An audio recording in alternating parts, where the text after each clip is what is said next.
अस्सलाम वालेकुम नाज़रीन, मैं हूं अरसलान को। अगर आप देख रहे हैं प्रोग्राम प्ले फील्ड, पाकिस्तान का तीसरा वनडे इस वक्त जारी है। कज़ाफी स्टेडियम लाहौर में 4 विकेटें पाकिस्तान ने उड़ा दी हैं। ऑस्ट्रेलिया की पूरी सीरीज में टेस्ट से लेकर वनडे हो, ये मैच सबसे डिफरेंट दिखाई दे रहा है और उसकी वजह है पिच का बिहेवियर और बॉलर्स की शानदार कारकर्दगी। यही मेरा ख्याल है सब लोग देखना चाह रहे थे कि फाइटिंग मैच हो। इससे जो पहले खेला पाकिस्तान ने वनडे, इंतहाई शानदार अंदाज में खेला।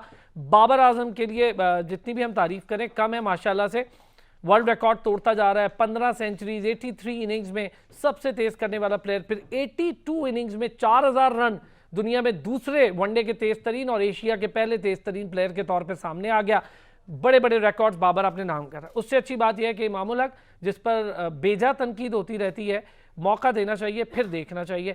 2 सेंचुरियां टेस्ट में, 2 सेंचुरियां वनडे में। इससे पहले कि बहुत सारी चीज़ें हों, हमारे पैनल से आपकी मुलाकात करवाता हूं, फिर हम करेंगे बात। काशिफ शबीर क्रिकेट कमेंटेटर, रिजवान हैदर साहब क्रिकेट एक्सपर्ट हैं, तस्नीम सबन ने हमें न्यूजीलैंड से ज्वाइन किया है, क्रिकेट कमेंटेटर है। बहुत शुक्रिया तीनों हजरात का। काशिफ भाई, मजा तो आया होगा। वालेकुम अस्सलाम। दूसरा मैच बहुत मजे का था यार, पहली बार इतना बड़ा स्कोर चेस करके मेरा तो दिल खुश हो गया। लेकिन आप देखें पाकिस्तान की बैटिंग, जिसको हमेशा से हमने क्रिटिसाइज किया, बैटिंग परफॉर्म करी है, सबसे अच्छी बात ये है।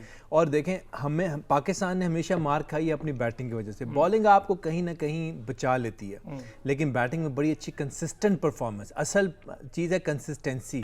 वो पाकिस्तान ने दिखाई, टेस्ट मैचेस में दिखाई, उसके बाद पाकिस्तान ने वनडेज में दिखाई। लेकिन फिर भी मैं समझता हूँ पाकिस्तान की जो टीम सिलेक्शन है अभी भी थोड़ी सी डामाडोल है। आपने Khushdil Shah as an allrounder, Iftikhar as an allrounder, अगर आप बैट्समैन को देखें तो बाबर आजम, इमामुल हक और फ़खर जमान, इन 3 के बाद प्रॉपर बैट्समैन नहीं है आपके पास। अब्दुल्ला शफीक जिसने परफॉर्म किया टेस्ट मैचेस में, हम चाहते थे उसको देखना वनडेज़ में, लेकिन हमें अब्दुल्ला शफीक नज़र नहीं आया। तो मैं समझता हूँ अभी मज़ीद इंप्रूवमेंट की चांसेस हैं। लेकिन आप ये देखेंगे पाकिस्तान के पास बैटिंग में कितनी ज़्यादा डेप्थ आ गई है, कितनी स्ट्रेंथ है बैटिंग के अंदर, कि अगर आपके पास एक परफॉर्म नहीं कर रहा बैट्समैन तो दूसरे बैट्समैन को चांस मिलता है। तो मैं समझता हूँ बड़ा ही पॉजिटिव ट्रेंड है और इस ट्रेंड को कंटिन्यू करना चाहिए। और ये इसका सेहरा जहाँ पाकिस्तान बैट्समैन को जाता है, वहाँ मैं समझता हूँ मैनेजमेंट को भी जाता है और उसके साथ साथ कैप्टनसी को भी जाता है, जो कॉन्फिडेंस दे रही है पूरी। बिल्कुल ठीक बात है जनाब रिजवान भाई। सर देखें, खुशी तो बिल्कुल होती है जब टीम पॉजिटिवली खेले, और जब तक आप एग्रेशन और प्लान के साथ नहीं जाएंगे तो there is no way. Beautiful batting by Imam, beautiful batting by Babar Azam, लेकिन आई थिंक जो क्रेडिट जाता है ना फिनिशिंग का, जो कि अनएक्सपेक्टेड था, वो खुशदिल शाह को बहुत ज़्यादा जाता है कि उसने वो बीच में 4-5 बॉलें ब्लॉक करके ऑस्ट्रेलिया जैसी टीम भी होता है कि आप अपने आप को प्रूव करते, क्योंकि आसिफ उस जगह पे बहुत तगड़ा था और वहां पर खुशदिल आया तो काफी काम हो गया, क्योंकि वो बॉल के साथ भी हेल्पफुल है। आपने और वो जो 6 बॉलें उसने आराम से खेली और सिंगल्स वगैरह लिए और अंडर प्रेशर थोड़ा सा आया, लेकिन देन ही प्रूव्ड हिमसेल्फ जब उसने पहले एक चौका लगाया और फिर 2 कंसेक्यूटिव छक्के। दैट्स अमेजिंग, दैट शोज कि आपका मेंटल आपका कितना स्ट्रांग है, जिसकी वजह से आप you can go and do better things in the future.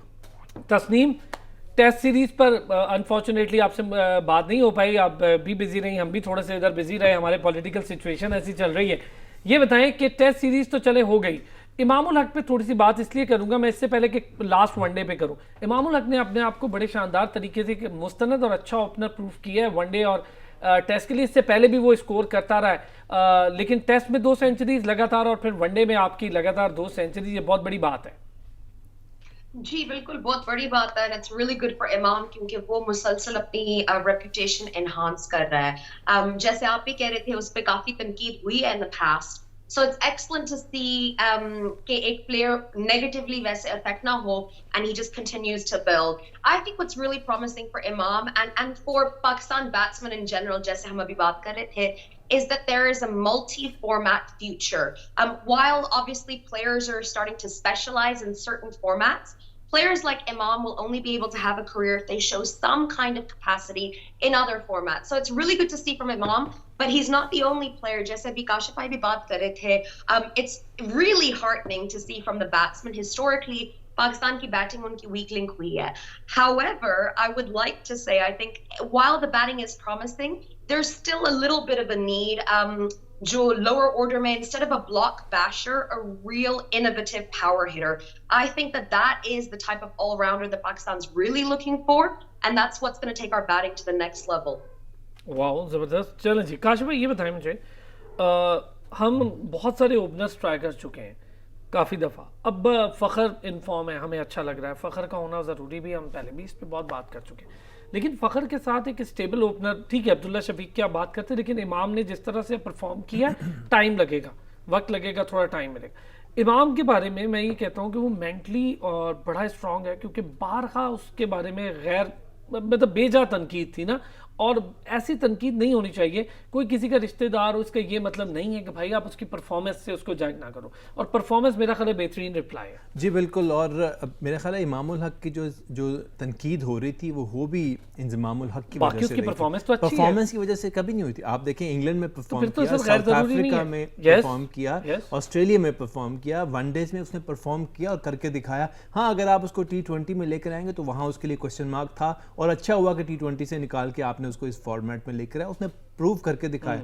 और अगर आप स्ट्राइक रेट देखें तो 100 से ऊपर का स्ट्राइक रेट उसने दोनों मैचेस में दिया। और जहां हम बात कर रहे हैं बाबर आजम की कि बाबर आजम ने अच्छी बैटिंग की, बिल्कुल नो डाउट, लेकिन जो प्लेटफॉर्म मुहैया किया वो असल में इमामुल हक और फ़खर जमान की बैटिंग थी, जिसने वो इतना कंफर्टेबल कर दिया बाबर आजम को कि वहां पर 5-6 का रन रेट था जिससे आगे लेकर चलना था। तो मैं समझता हूँ कि तनकीद होनी चाहिए, अच्छा है, ऑन द टोज रहते हैं बैट्समैन, लेकिन बहुत ज़्यादा तनकीद भी नहीं होनी चाहिए। लेकिन आप इसके साथ पॉजिटिव चीज़ ये देखें कि मेंटली कितना स्ट्रांग है इमामुल हक, कि इस सारी तनकीद के बावजूद वो रिस्पॉन्ड कर रहा है। और देखिए उसने 1000 रन भी बड़ी जल्दी से कंप्लीट किए, रिकॉर्ड उसने बनाया, अब इसमें भी उसने रिकॉर्ड बनाया। तो मैं समझता हूँ कि पाकिस्तान की, जिस तरह मैंने आपसे कहा ना, अगर आप पाकिस्तान पहला आप वनडे देख लीजिए कि बाबर आजम के आउट होने के बाद एकदम ऑलराउंडर्स आ गए। मैं कहता हूँ वहाँ पर नंबर 2 पे यानी चौथे नंबर पर प्रॉपर बैट्समैन होना चाहिए। ये नहीं कि चौथे नंबर पे आपका इफ्तिखार या रिजवान आ जाए। रिजवान आपका बैट्समैन, खुशदिल आपका बैट्समैन, लेकिन एक प्योर बैट्समैन की वहाँ ज़रूरत है। वहाँ पर अब्दुल्ला शफीक का होना या प्रॉपर बैट्समैन का होना, चौथे पांचवें पे खेल लेगा? क्यों नहीं खेल लेगा? देखें, जो बैट्समैन ओपन कर सकता है वो बैट्समैन कहीं भी खेल सकता है। हाँ, अगर आपको 7वें 8वें नंबर पे लेके जाएंगे फिर वहाँ डिस्टर्ब होगा, लेकिन अगर आप उसको, मैं समझता हूँ फिर बाबर आजम तीसरे नंबर पे आके एक जगह उसने मार ली। बाबर आजम जैसी क्वालिटी, देखिए जगह मारना मैं नहीं मानूंगा, नहीं देखिए जैसी क्वालिटी बाबर आजम की है। बाबर आजम ऐसा प्लेयर है जो पाकिस्तान की बैकबोन है।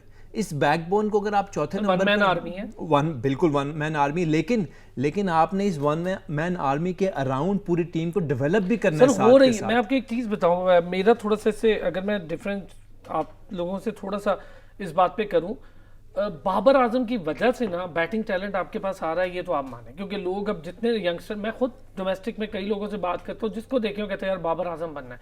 रिजवान खुद बाबर आजम को देख के इम्प्रूव, मतलब वो इतना शानदार, एक हमारे पास आइडियल एक सिचुएशन आ गई है। पहले हम बॉलर्स को कॉपी कर रहे होते। रिजवान भाई जो बात कर रहे हैं, अच्छा बाबर अब देखिए ना 15 सेंचुरी तेज तरीन, मतलब रिकॉर्ड पे रिकॉर्ड। हाशिम आमला जैसे बड़े प्लेयर का रिकॉर्ड टूटा है। 4000 second one day, yes 4000 second fastest one day run हो गए। तो मतलब बाबर आजम तो माशाल्लाह आप समझ लें कि जिधर भी डालें तो वो तो है ही नहीं। बाबर देखें, Babar is one of those players जो कि hopefully in 5 years time will be comparing him to bigger names like. लेकिन अभी जो काशिफ भाई भी बात कर रहे थे, मुझे थोड़ा सा जो एतराज़ है ना कि पिछले मैच में हमने साउथ शकील को खिलाया हुआ था, जो कह रहे थे ना 4 नंबर पर बैट्समैन ही है। हमारा प्रॉब्लम ये नहीं सर, उसको मौका मिला, करना चाहिए, आपको मौका देना चाहिए था ना। चौथे मैच में आपने उसको छुपा लिया। ऑस्ट्रेलिया बेन मैकडर्मट को नंबर 3 पे खिला रहे, चौथा मैच था ना उसका भी, तीसरा चौथा। वो डरते नहीं है, हम डर जाते हैं। हम कहते हैं नहीं यार ये इधर रिजवान को भेज दो, उसको भेज दो। इन चीज़ों की वजह से प्लेयर आपका डेवलप नहीं होता। आज आपने उसको ड्रॉप कर दिया, पिछले मैच में उसको बारी नहीं मिली। तो अगर आप उसको मौका, अगर आप इफ इज गुड इनफ और आप सिलेक्ट कर रहे हैं, then he should bat at his number. जब आप नंबर से क्यों उसको हटा देते हैं? अपने नंबर पे भी जब सारा आपको प्लेटफॉर्म मिला, देखिए फखर ने भी आपको स्टार्ट दिया, साथ इमाम भी था, बाबर भी था, चौथे पे इसी ने आना था ना। तो आप उधर डर गए या घबरा गए कि आपको उसमें कॉन्फिडेंस ही नहीं है। दैट इज द क्वेश्चन कि यार आपने उसको बगैर खिलाए उसको ड्रॉप कर दिया। ठीक है, एक मैच में नहीं चला, उसमें तो सारे ही नहीं चले थे ना पहले वनडे में। तो ये इश्यूज हैं जिनको हमें एड्रेस करना पड़ेगा कि अगर आप प्लेयर को लेके आ रहे हैं, उसको डेब्यू करा रहे हैं, उसको तीसरा चौथा पांचवा मैच खिला रहे हैं, तो आप में कॉन्फिडेंस होना चाहिए कि यार ये करेगा। और अगर वो नहीं करा तो फिर सिलेक्टर्स का कसूर है कि यार ये गलत बंदा उठा लिया आपने। अच्छा चलिए, ये भी इंपॉर्टेंट बात है। तस्नीम, डू यू एग्री कि जो नए प्लेयर्स हैं एटलीस्ट उनको उनके नंबर पे बैटिंग करवाई जाए ताकि पता चले उनका पोटेंशियल? ये एक्चुअली बहुत जबरदस्त और इंटरेस्टिंग डिबेट है, और मैं इसलिए मेंशन करूंगी क्योंकि अभी ये जिक्र हुआ था कि Australia are not fearful, they are very brave. और इस बात से बिल्कुल 100% एग्री करती हूँ, लेकिन मैं आप हम सारों को ये भी याद दिलाऊंगी कि Steve Smith debuted at number 8 as a number 8 batsman. Steve Smith is, by estimation, the best batsman in the world, and that's actually what the Australians do. मेरा ख्याल है, if I remember True, he correctly, inducted as a bowler. वो जब team में आया था तो वो एज अ बॉलर आया था। जी बिल्कुल, लेकिन वो अपने बैट्समैन के साथ ये करते हैं, उनको थोड़ा सा जब वो डेब्यू करते हैं, they give them a little bit of space, a little bit of room to grow.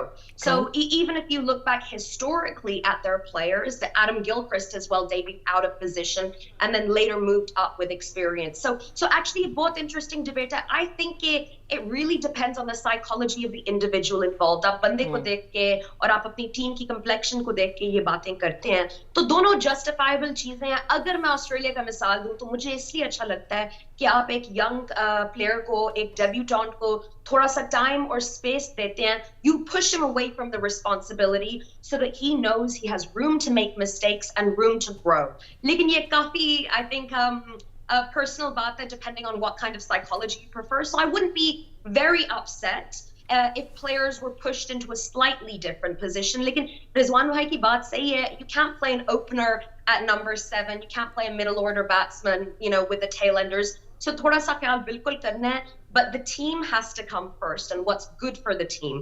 So sometimes players do have to learn how to play outside of their natural position and build themselves for their futures as well. जबरदस्त, agree करते हैं काशिफ? जी बिल्कुल बिल्कुल agree करते हैं। और देखें इसी तरीके से आपने टीम बिल्डिंग करनी होती है।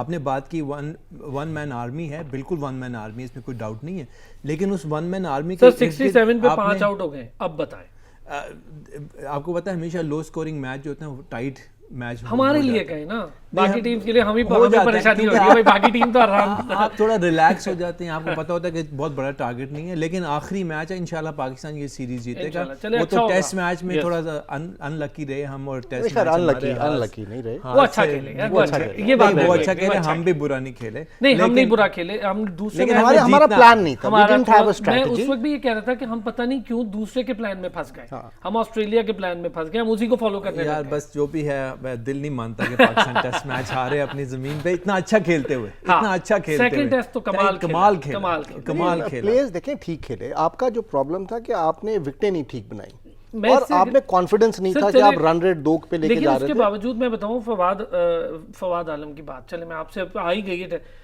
यार, इन्हीं पिचेस पे ना 13,000 रन कर चुका है, ठीक है, अब वो इन्हीं पिचेस पे ना खेले तो इसमें कसूर किसका है? यार देखें फिर वही बात होगी, फवाद आलम ने पिछली 5 सीरीज में आपको स्कोर करके दिया, अगर एक सीरीज में थोड़ा सा मैं समझता हूँ, लेकिन प्लीज थोड़ा सा क्वेश्चन दें, पहले उसके 10 साल आपने जाया कर दिए, 5 मैचेस सीरीज में उसने स्कोर किया, अगर एक सीरीज में नहीं किया, एक दो सीरीज को खेलने दें, आप बात कर सकती है, आप कर सकती है। सही बात कर रहे हैं, मैं इसलिए हंसती हूँ क्योंकि देखें यही एग्जैक्टली हमारी बात हो रही है क्वेश्चन की। Players should have a little bit of leeway to make mistakes. Actually, there's a lot of mistakes that are made in becoming a good player. And this Australian ODI side, who are being very competitive abroad, have made a lot of mistakes to get here. So players like Fawad Alam, like youngsters, anybody, we need to give them a little bit of cushion. For me, I think Fawad Alam ke liye pressure kafi tha. Hum saron ki yehi expectation thi. So I think all of us were watching and thinking, oh great, we're going to see 200. Tasneem, एक चीज आप सारे हजरात के साथ, अगर experience की मैं बात करूं, दुनिया भर में जो बड़े प्लेयर्स हैं ना, वो अपने एक्सपीरियंस के साथ कहीं ना कहीं एडजस्टमेंट शो करते हैं। अब इस वक्त विराट कोहली सेंचुरी नहीं कर पा रहे, 2019 के बाद से उन पर बहुत तनकीद हो रही है, सारे देख रहे हैं, लेकिन एक चीज है, विराट कोहली कंटिन्यू 50s कर रहे हैं, नहीं 30 प्लस 38 की एवरेज दे रहे हैं, 50s भी कर रहे हैं ना, यस वो कर रहे हैं। वो क्या कर रहे हैं कि वो तेज नहीं खेल पा रहा, वो वाकई स्ट्रगल कर रहा है, मैं भी देख रहा हूं, बट वो इतना बड़ा प्लेयर है कि वो अपने एक्सपीरियंस से काम कर।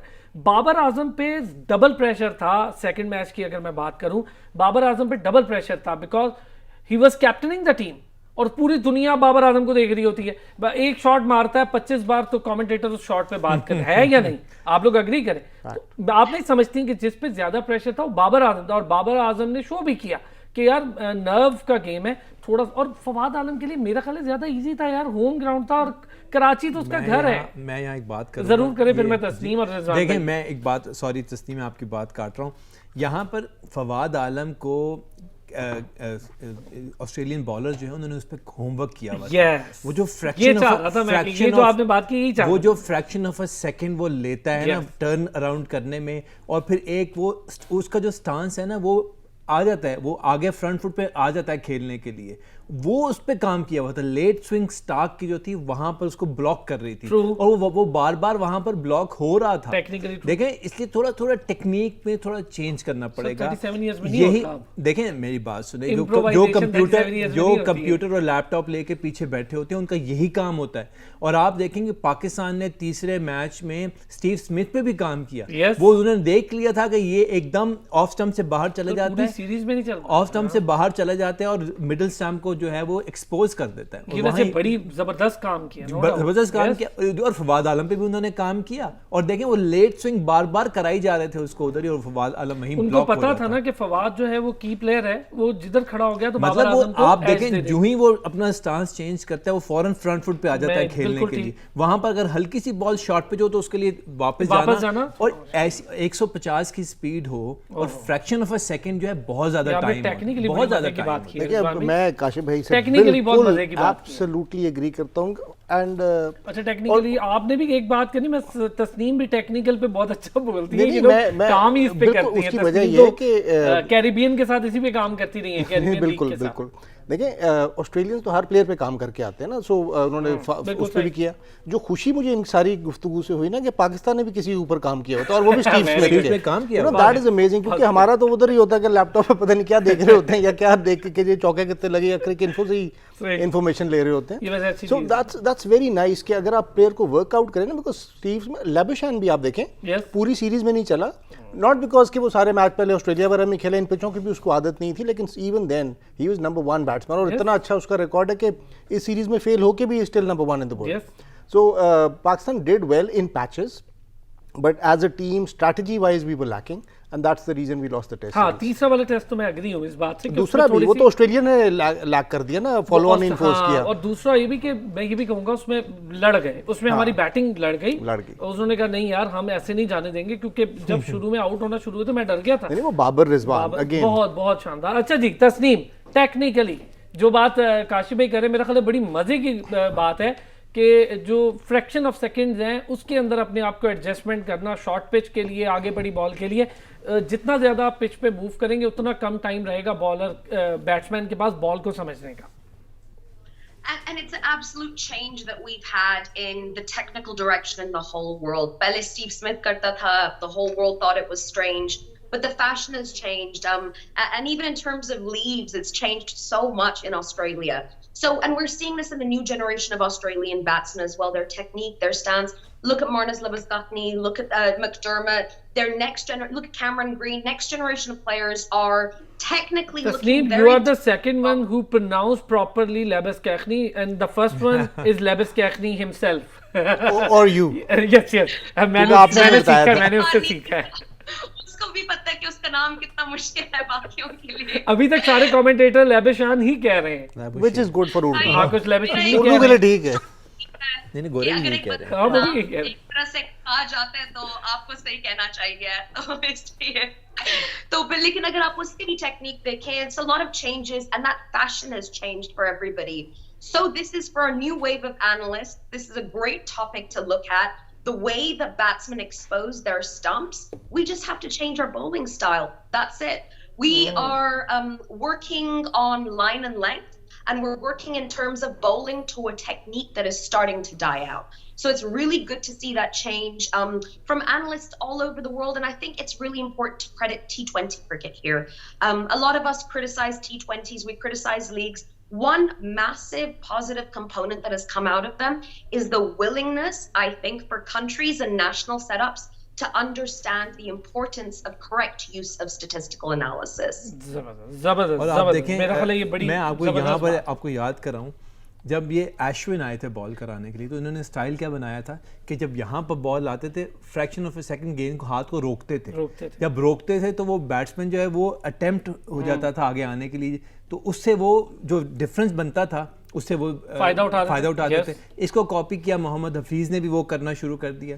जब 2-4 सीरीज गुजरी तो बैट्समैन ने समझ गया कि इन्होंने यहाँ रुकना है और हम भी थोड़ा सा रुक के आएंगे, फिर वो एडजस्ट कर लिया अपने आप को। लेकिन वो जो शुरू का टाइम था वो प्रॉब्लम था। सकलैन मुश्ताक ने जब दूसरा निकाला, लोगों को समझ ही नहीं आती थी ये बॉल बाहर ऑफ ब्रेक के लिए गेंद को बाहर निकाल देना एक बहुत बड़ी चीज इवॉल्व करती है ना, आप जो भी चीज लेके आते हैं उसको काउंटर भी हो जाती है कुछ अर्से। इसलिए लोग इस चीज को पकड़ लेते हैं। अब फवाद आलम को पकड़ लिया लोगों ने कि अच्छा ये जो वापस आता है प्रॉब्लम क्रिएट करता है। स्टीव स्मिथ को लोग समझ रहे हैं कि अच्छा जब ऑफ स्टंप से बाहर जाता है यानी कि लेग स्टंप को ये एक्सपोज कर देता है, मिडिल स्टंप को एक्सपोज कर देता है। तो ये वक्त के साथ साथ अच्छा, लोग सीखते हैं। ये बताएं मुझे, मोहम्मद जाहिद पे इतनी ज़्यादा बात हुई, काशिफ भाई भी, रिजवान भाई भी और तस्नीम भी, मोहम्मद जाहिद के किसी जाहिद को खिलाएं, जाहिद महमूद की बात कर रहा हूँ, उसको खिलाएं, उसको खिलाएं, उसको खिलाएं, टेस्ट में नहीं खिलाया, ये नहीं हुआ। लेकिन मैं वनडे में देख रहा हूँ कोई बहुत इम्पैक्टफुल बॉलिंग नहीं है माजरत के साथ। मेरा ख्याल है कि अगर आप किसी भी प्लेयर को जब लेके आते हैं ना तो आप उसको फर्स्ट क्लास क्रिकेट से उठा के लेके आते हैं ना। फर्स्ट क्लास क्रिकेट नहीं सर, उसकी 36 की एवरेज है। एवरेज है, स्पिनर अगर 36 की एवरेज के ऊपर जा रहा है तो फिर वो किधर डिजर्व कर रहा है। आप साजिद खान और उसको जो लेके आए नुमान अली, उनके दोनों अभी उठा के देख लें, वो 24, 25, 26 की एवरेज फर्स्ट क्लास में दे रहे हैं। फर्स्ट क्लास और टेस्ट का डिफरेंस ही होता है कि वो एक ग्रेड अप होता है। तो जो पहली 36 की एवरेज टेस्ट में दे रहा है उसने तो 40 प्लस पे जाना है, जब फर्स्ट क्लास में दे रहा है तो वो 40 प्लस चला जाएगा। इसी तरह उसका इकोनॉमी रेट आप लिस्ट ए में देखें, इट्स नॉट दैट इम्प्रेसिव। तो आपको basically you need to develop players. हमें सबसे बड़ा इशू ये आ रहा है कि इस वक्त आपके पास स्टेबल कोई आपके पास ऑफ स्पिनर नहीं है जो कि आपको कंट्रोल देता है शॉर्टर फॉर्मेट में।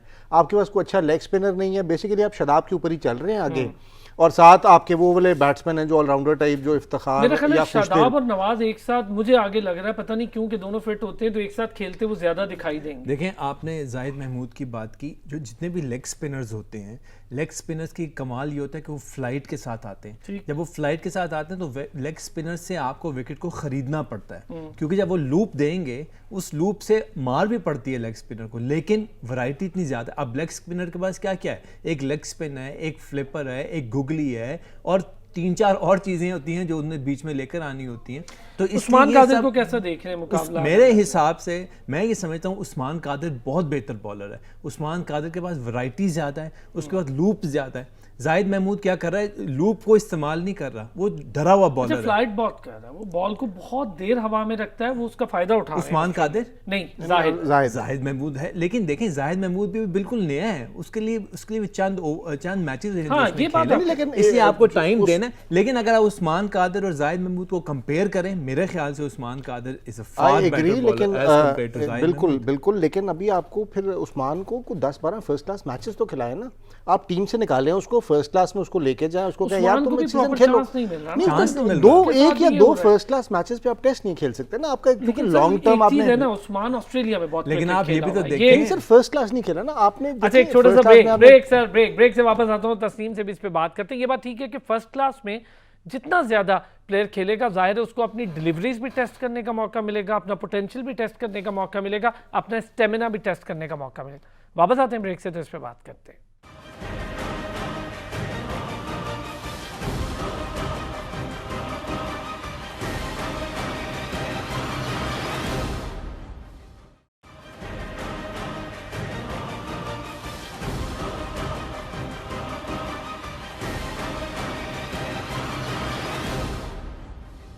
वेलकम बैक जी। और ब्रेक पर जाने से पहले जिसकी बात हो रही थी, उस्मान और जाहिद का कंपैरिजन कर रहे थे, दो हज़रात ने अपना कंपैरिजन दिया। तस्नीम, जाहिद और उस्मान कादिर, आपकी नज़र में ज़्यादा बेहतर ऑप्शन क्या हो सकता है?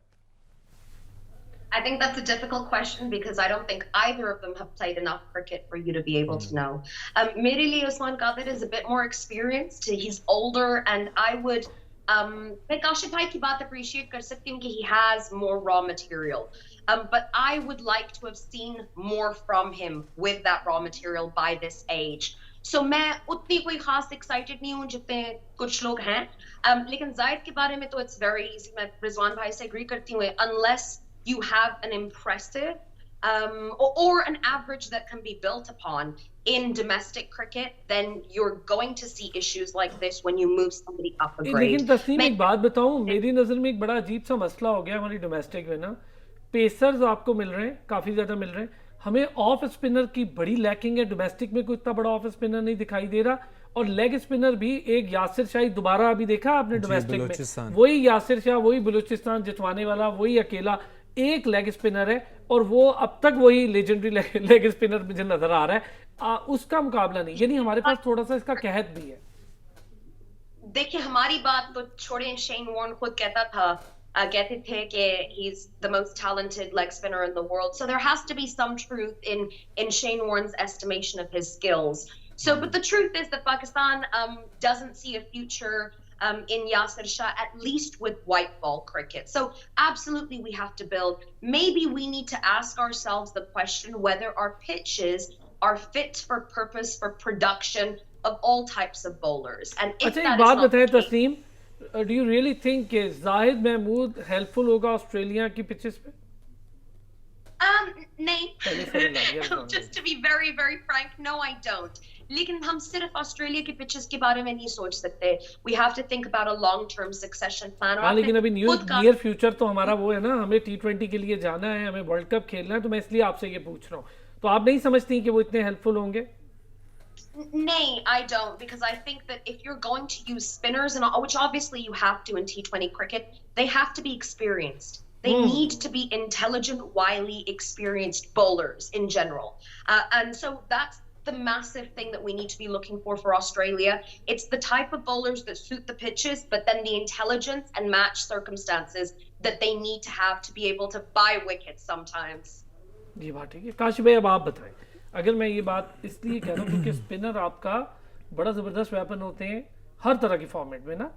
टेस्ट में तो होते ही होते हैं क्योंकि फास्ट बॉलर इतनी लंबी नहीं कर सकता बॉलिंग, जितने यासिर शाह जरा 100 ओवर कर जाता था, तो मुझे लगता है बाजू भी उसने को लोहे का लगवाया हुआ है. अब बताएं मुझे, हम फिर शादाब की तरफ ही देखें T20 आपने खेलना ऑस्ट्रेलिया में. शादाब हमारा वाइस कैप्टन है इन T20 and he is very good. और शादाब की जगह आप उस्मान कादर को नहीं खिला सकते, जाहिद महमूद को नहीं, किसी को भी नहीं खिला सकते. एक चीज हो सकती है कि शादाब के साथ नवाज का ऑप्शन एक अच्छा ऑप्शन, वो ऑप्शन हो सकता है. वो इसलिए हो सकता है क्योंकि बैट और बॉल दोनों बैट.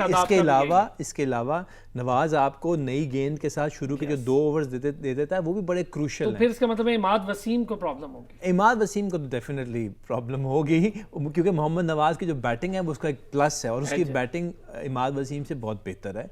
और T20 के अंदर आप 2 लेग स्पिनर खिलाने की कोई तुक नहीं बनती, आप खिला भी नहीं सकते, और वो भी ऑस्ट्रेलियन विकेट्स के ऊपर जहां आपको फास्ट बॉल और सीम विकेट्स आपको मिलती हैं. तो T20 के अंदर तो बहुत मुश्किल है उस्मान कादिर और जाहिद महमूद का जाना. हाँ, वनडे के अंदर दोनों को आप खिला सकते हैं, वनडे के अंदर ऑप्शन हो सकते हैं, टेस्ट मैच के अंदर ऑप्शन हो सकते हैं. हमने टेस्ट मैच में इन दोनों को ट्राई नहीं किया जबकि स्क्वाड में थे, लेकिन जाहिद महमूद था लेकिन हमने नहीं खिलाया. फिटनेस प्रॉब्लम था लेकिन वो जाहिद का नहीं था, पर वो यासिर को नहीं. लेकिन आप देखें नुमान अली ने क्या आपको दे दिया, आपको साजिद ने क्या दे दिया. सर एक ही मैच था बस, वो 6 विकेटों वाला एक ही मैच था. रिजवान भाई नहीं, देखिए लेफ्ट आर्म आपके पास जो ऑप्शन है ना वो 3 है. आप खुशदिल को भी भूल रहे हैं इस वक्त.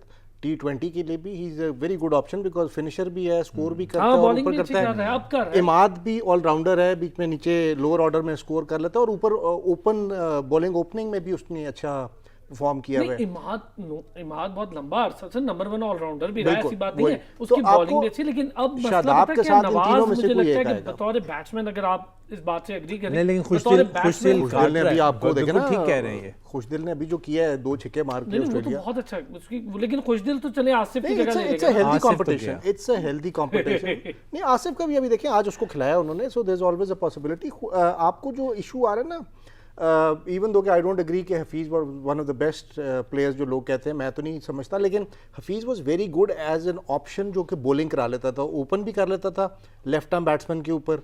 तो हफीज़ को हम मिस करेंगे. आपके पास हफीज़ की रिप्लेसमेंट नहीं है. इफ्तिखार क्योंकि इसके बावजूद कि आप नहीं समझते थे, मैं नहीं समझता था, लेकिन नहीं एज अ बॉलिंग ऑप्शन तो बहुत अच्छी, एज एन ऑलराउंडर वो ठीक है, एज एन ऑलराउंडर ठीक है, बैट्समैन ठीक नहीं था. जो इफ्तिखार है ना वो शुरू में ओपन बॉलिंग ओपन नहीं कर सकता, उसका इधर प्रॉब्लम आ रही है और ये हमें शायद चीज़ अफेक्ट करे. हफीज़ के साथ आपको एक एक्स्ट्रा बॉलर मिल जाता था कि 6वां या 7वां बॉलर की ऑप्शन आ जाती थी. अभी मेरा ख्याल है कि ऑफ स्पिनर तो हमारे पास है ही नहीं. अभी आपके पास सारी जो सीरीज़ आ रही हैं होम पे आ रही हैं, वेस्ट इंडीज़ आ रही है, फिर आपने ये श्रीलंका की विकेटों पे खेलना जाके, और उसके बाद इंग्लैंड आ रही है बिफोर द वर्ल्ड कप. तो उसमें यू हैव अ चांस कि आपको प्लेयर अगर डेवलप कर सकें तो लेके आ सकें. ये बात सही है. अच्छा ये बताएं तस्नीम, वसीम जूनियर कैसे देख रही हैं, उसका फ्यूचर कैसे देख रही हैं अभी? मतलब मुझे लगता है कि अभी थोड़ा टाइम है उसको और फर्निश होने में, क्योंकि वो स्कोर बहुत ज़्यादा दे रहा है.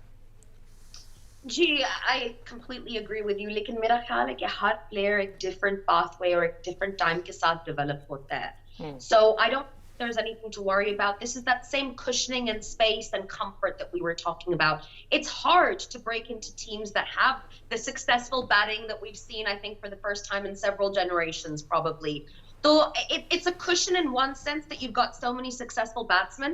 मैं यहाँ न्यूजीलैंड का मिसाल देती हूँ कि इनकी मिडिल ऑर्डर हिस्टोरिकली इतनी स्ट्रांग थी, ज़ायरे रॉस टेलर के साथ और केन विलियमसन के साथ.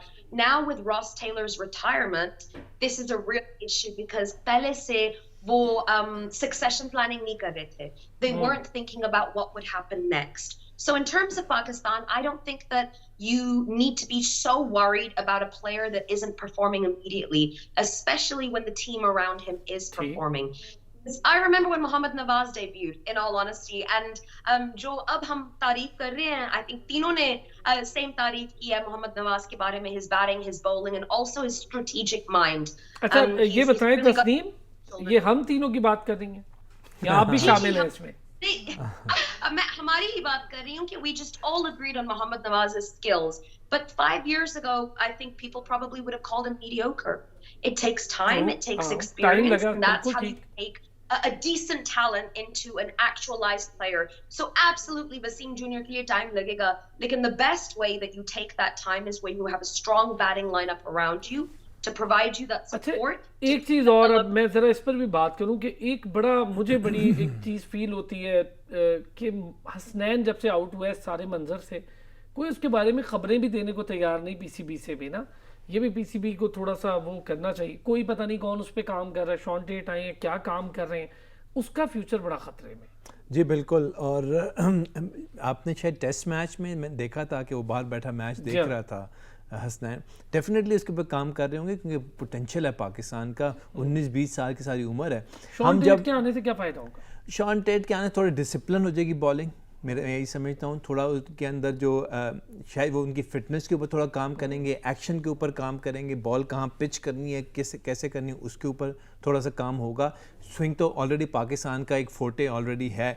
लेकिन यहाँ पर एक बड़ी इंपॉर्टेंट चीज़ मेरे भी एक ज़हन में आई कि पाकिस्तान की अगर आप पूरी कॉम्बिनेशन देखें टीम का, तो 19 साल से लेकर मेरे ख्याल है मैक्सिमम जो हमारी एज है वो इस वक्त 26-27 साल की है.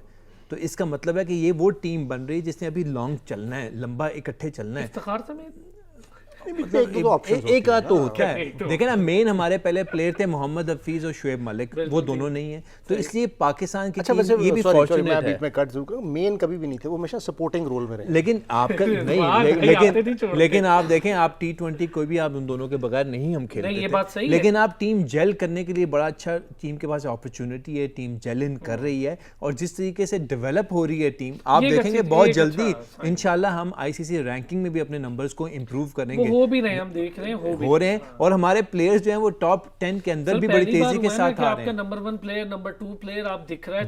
बॉलिंग में आप टेस्ट प्लेयर, ये टेस्ट में भी आ रहे हैं, वनडे में भी. मतलब अब ये है कि हम नजर आ रहे हैं बॉलिंग में भी. इमाम ने अपनी रैंकिंग बेहतर करके टॉप 10. लेकिन आप देखें हुकूमत के 19-20 होने से आगे पीछे होने से कि क्रिकेट का स्ट्रक्चर भी ना सारा चेंज हो जाए. मैं समझता हूँ यहाँ क्रेडिट रमीज राजा साहब को भी जाता है. काम चल रहा है डिपार्टमेंट्स की बहाली पर और दोबारा डोमेस्टिक क्रिकेट के पुराने स्ट्रक्चर में. खबर दे रहा हूं मैं आपको. अच्छा, मैं वैसे बीच में एक जो सारी हम बात कर रहे थे ना, जो मिस हो गई इमाम के ऊपर. इमाम पे क्रिटिसिज्म उसका तो चलो था ही कि इंजमाम का रिश्तेदार है, लेकिन उसका असल प्रॉब्लम ये था, वनडे में he was always delivering. T20 में नहीं था, लेकिन टेस्ट मैच उसके 10 हो गए थे, सेंचुरी कोई नहीं थी. ये ऑस्ट्रेलिया के खिलाफ उसने एटलीस्ट प्रूव कर दिया, सो दैट्स गुड.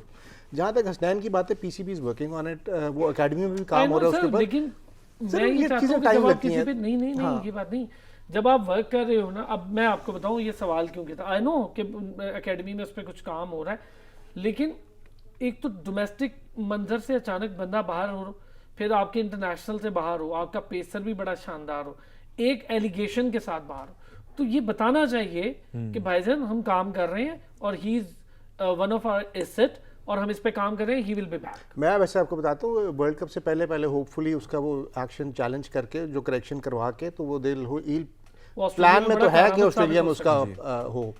इतनी पेस के साथ ही वापस आएगा सर, वो तो इंशाल्लाह. Let's see, we don't know, but जो भी सईद करेक्शन अजमल की होगी, वो बात नहीं रही थी, एक अपना वकार change यूनुस का फर्क वकार पड़ नहीं गया नहीं, था। तो अभी एक्शन चेंज होगा तो पता चलेगा ना कि क्या होता है, क्या पता उससे भी तेज हो जाए, लेकिन ये which is not depend- probable, हाँ, which ठीक is not है, चलो। probable, you मेरा never ख्याल है know। ये डिपेंड करता है कि उसके अंदर उसकी अपनी विल पावर कितनी है, उसके अंदर जज्बा Yes, कितना है, वो खुद क्या करना चाहता है। इमरान खान का फ्रंट एंड एक्शन था, साइड ऑन करके मुकम्मल चेंज करके पेस भी बढ़ा ली और इफेक्टिवनेस भी उसकी बढ़ गई थी इमरान तो खान की। मीडियम पेसर से फास्ट बॉलर बन गए बड़ी थे। बात। तो इसलिए ये तो डिपेंड करता है इंडिविजुअल टू इंडिविजुअल के कैसे है। देखें सईद अजमल ने गिव अप कर दिया ना, सईद अजमल ने छोड़ दिया अपने आप को। इसलिए और दूसरी अच्छी बात ये कि अभी 19 साल या 20 साल की उम्र में इस पर ये एलिगेशन लगा है, तो इस पर टाइम बहुत Time है, ज़्यादा correction है। का और अपना time है पूरा उसका। करियर है, Time पूरा to- करियर मैंने पड़ा है। सोचा कि इस पे जरा बात करना चाहेंगी तस्नीम, इस पे कोई बात? जी, मैं पैट कमिंस की बात थोड़ी सी करूंगी, and just in terms of उसकी एक्शन तो चेंज हुई थी इंजरी की वजह से, Injury, yeah. but he lost pace, but he gained accuracy and he gained efficacy. Guys, pace is incredible, but it's not everything. What Hasnain is currently lacking is a little bit of accuracy, a little bit of control. That's because of his young age and relative inexperience. So I think that build that Kashif bhai abhi keh rahe the sirf 19-20 saal ka hai, is very very young. He's got a lot ahead of him, and losing a little bit of pace, maybe he will, maybe he won't be the end of the world. The really important thing I think is, जैसे आप भी बात कर रहे थे कि PCB needs to get behind him. अच्छा, एक It's बात that बताएं तस्नीम, नसीम शाह को देख रही हैं? बेहतरी आई है, मैं तो देखा है उसमें बहुत बेहतरी आई है नसीम शाह में, ये टेस्ट मैचेस में नजर आए। जी, और एग्जैक्टली यही बात है कि आई थिंक नसीम शाह की डेवलपमेंट शायद थोड़ी सी तेज है as compared to Mohammad Hasnain, but really doesn't matter because they are both so young at the end of the day. Naseem Shah, I think that, well, so you asked the question, what's Sean Tate going to bring? And I think that one of the answers might be better workload management and a better understanding of how to best utilize Pakistan's assets and keep them and build them in the long term. Australia, New Zealand as well, but Australia are one of the best countries in terms of workload management of their fast bowlers. So that is something that once our structure and our setup understands that concept and that idea very well, then bowlers like Naseem Shah, Hasnain, when he comes back, inshallah, and has a very bright bowling future. I don't अच्छा, ये think we should बताए, worry. ये आज सऊद शकील को आप drop करके आसिफ को लाने का फैसला क्यों? मतलब ऐसा क्यों? एक सेट आपका पैटर्न है, आप जीते हैं वो मैच आप जीते हैं, दूसरा मैच फिर आपने क्यों बिला वजह ये? देखें आसिफ जो है ना, वो हम सब कहते हैं फिनिशर है, लेकिन आसिफ का सबसे बड़ा प्रॉब्लम ये कंसिस्टेंसी नहीं है। 10 मैचेस में से एक मैच में स्कोर करेगा, 9 में फ्लॉप हो जाएगा। तो मुझे तो समझ नहीं आती कि क्या ज़रूरत पड़ गई थी। एक विनिंग कॉम्बिनेशन आपका चल रहा है, एक और चीज़ आसिफ भाई इसमें ये जिता रहे हैं। दो एक तरह के बैट्समैन है, खुशदिल भी वैसे ही खेलता है और आसिफ भी वैसे नहीं, आप खुशदिल को आसिफ के साथ कंपेयर नहीं कर सकते। खुशदिल बहुत ज़्यादा खेलने वाला सेंसिटिव player नहीं हो है, लेकिन बहुत सेंसिबल चलो, प्लेयर ये है। अच्छी आपने चीज़। PSL में देखा कि वो जिस तरह इन्होंने शुरू में कहा रिजवान भाई ने कि उसने 4-5-6 गेंदें रुकी और कोई परेशानी हाँ, नहीं सही, थी। सुकून उस वक्त से। 5-5.5 का रन रेट था, बढ़ के वो 9 तक चला गया, लेकिन कोई टेंशन नहीं थी उसको, और उसने आखिर में अफगानिस्तान वाले फिनिश मैच में कर दिया। आसिफ को भी नहीं भेजना, हम तो ये भी उसके देखेंगे बाद कि ये कौन सा मैच मैच पे नहीं हम है? जाएंगे। अफगानिस्तान न्यूजीलैंड के मैच के बाद कौन सा मैच आसिफ ने खेला? ना PSL में परफॉर्म किया, ना किसी और मैच में PSL परफॉर्म में किया। ये बड़ा एक इस तरह तो नहीं है ना, आपको कंसिस्टेंसी चाहिए। अगर एक प्लेयर आपका 12 मैचेस में एक मैच में खेले, मतलब आपकी नजर में क्या फैसला हुआ होगा? क्या कोई रीजन हुई होगी आपकी नजर में? आप होते कैप्टन तो क्या सोचते कि साउथ को खिलाना है? डेफिनेटली साउथ को पूरा चांस मिलना चाहिए था, पूरी सीरीज मिलनी चाहिए थी। और जब आपको पता है कि आपको इतनी लंबी बैटिंग चल रही है, सर आज की पिच जो है ना, उसका बिहेवियर बिल्कुल अलग है। आप देख रहे हैं, जैसा ये वो देखें, पिच नहीं है जो आपने पहले दो पिच। तो यहाँ पर तो और मुश्किल होगी। आसिफ के लिए सबसे भी होना इधर ही, आसिफ के लिए सबसे अच्छी गेंद वो है जो उसके मुंह में पड़ी हो। अगर गुड लेंथ से हल्की सी गेंद उठती हो तो वो आसिफ से नहीं खेली जाती, वहाँ वो लैग करता वो है। इतने और अच्छे शॉर्ट बच्चे तो नहीं पिच है कि सारी बॉलिंग वही करा दें। ऑस्ट्रेलिया है वो। यही तो प्रॉब्लम है, इसलिए वो बॉलें तो नहीं मिलेगी। अफगानिस्तान का मैच आप याद करें ना कि 6 गेंदें मुंह में ऑफ स्टम्प से बाहर दे दी और एक गेंद उन्होंने लेग स्टम्प से में दे दी टांगों के ऊपर, लेकिन ऊपर पड़ी हुई गेंद ओवर पिच गेंद थी, उन्हें उठा के बाहर फेंक दिया। नहीं, मैं देखिए, मैं तो शुरू में ये कहा था कि पिछले मैच हम जीत तो गए, लेकिन हमने साउथ शकील को छुपाया हुआ था। सो आइदर टीम को कॉन्फिडेंस ही नहीं है उस पर, जिसकी वजह से आसिफ अली को लेके आए हैं, या कोई नेट्स में उसने आउट ऑफ फॉर्म नज़र आ रहा होगा, क्योंकि 1 दिन 2 दिन का ब्रेक था बीच में। तो उसमें शायद यही वजह हो सकती है। अदरवाइज एक बच्चे को आपने खिलाया तो उसको पूरा मौका देना चाहिए। उसको मौका ही नहीं मिला सर, आउट ऑफ फॉर्म। मैं वही कह रहा हूँ ना, जिस तरह आपने बेन मैकडर्मट को, ऑस्ट्रेलिया 6 प्लेयर मिसिंग है, बेन मैकडर्मट को नंबर 3 पे खिलाया उन्होंने, स्कोर किया तो रिजवान ने जाके उसको बड़ी मुबारकबाद दी, उसने अपने ट्विटर पे और भी चौथा मैच था उसको जाके 100 कर ली। सर रिजवान क्यों थोड़ा सा आउट ऑफ निकला? सर ये तो होता रहता है, देखें पूरा पीएसएल भी खेला है। हाँ, रिजवान पे हमें कोई होपफुली पूरी टीम ही रिजवान पे चल रही है आपकी, रिजवान, बाबर एंड शाहीन। ये लोग क्यों भाई, आपका और तस्नीम का ये क्या लेकिन है? आप देखिएगा रिजवान जो है वो आपको नजर आएगा T20 में, वहाँ परफॉर्म करता हुआ, परफॉर्म करता हुआ क्या कहती है तस्नीम? आपको क्या लग रहा है कि सऊद शकील को क्यों ड्रॉप किया गया और आसिफ को लाना अच्छा फैसला होगा आज के तीसरे मैच में, जबकि फैसला कौन है? It's a decider match. I think that it's the decider match, and that's probably why maybe the camp were concerned that this pitch would be more high scoring, and then they were probably looking for that extra 20-30 runs, that capacity for Pakistan to go a little bit harder, a little bit faster. I don't know if I totally agree with that mentality, and I agree with my fellow panelists that when you have a player that is, again, relatively new to a setup, who has had so many almost chances of being able to play, then you have to support him, particularly with a winning combination. That's not what Pakistan went for, but sometimes it is very difficult to understand backroom decisions.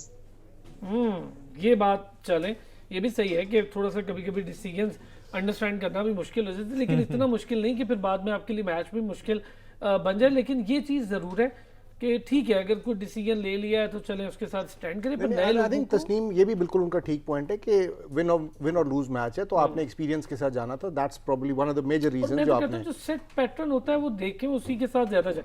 Shaheen, Tasneem, ज़बरदस्त हमारे लिए एक जो weapon है वो शाहीन है। Shaheen continuous माशाल्लाह perform भी कर रहा है, बेशक तीनों फॉर्मेट उसको खिलाना हमारे लिए मजबूरी है, परफॉर्म कर रहा है। लेकिन क्या आप समझ रही हैं कि शाहीन जैसी बॉलिंग जिस तरह से वो बैट्समैन को पकड़ने की कोशिश करता है, हारिस रऊफ और दीगर जो बॉलर्स हैं वो उसको फॉलो कर रहे हैं, आपको लगता है?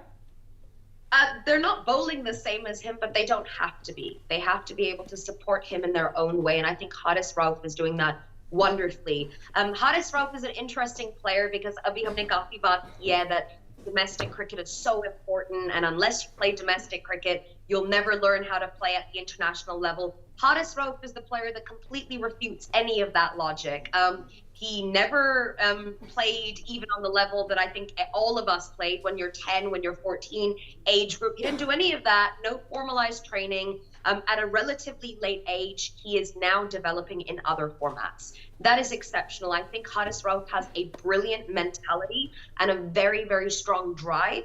I think that for Shaheen, that is one of the best bowling partners that he could ask for. I think they bowl very well in tandem with each other. जबरदस्त हो गया, हारिस रऊफ से भी हो गई बात। बहुत शुक्रिया Tasneem Samar, cricket commentator New Zealand से हमारे साथ मौजूद थी। काशिफ शबीर साहब आपका भी शुक्रिया, क्रिकेट कमेंटेटर हमारे साथ। रिजवान हैदर क्रिकेट एक्सपर्ट हमारे साथ मौजूद थे। हारिस रऊफ हो या शाहीन हो, लेकिन हम एक चीज़ देख रहे हैं कि टीम अब आहिस्ता आहिस्ता एक अच्छे फेज़ में है, जिसे मैं बिल्डिंग नहीं कहूँगा, जिसे मैं कहूँगा कि एक शानदार फेज़ है। अब एक्सेलेंट परफॉर्मेंसेज आ रही हैं और अल्लाह ताला करे कि ये सारी परफॉर्मेंसेज इसी तरह आगे चलें, और हम देखते हैं कि अब इंशाल्लाह आगे आने वाला T20 भी हमारे हक में बेहतर होगा, क्योंकि टेस्ट हारे हैं तो वनडे जीतना ताकि ज़रा मज़ा आ जाए। बहुत शुक्रिया, फिर होगी आपसे मुलाकात, अपना ख्याल रखिएगा।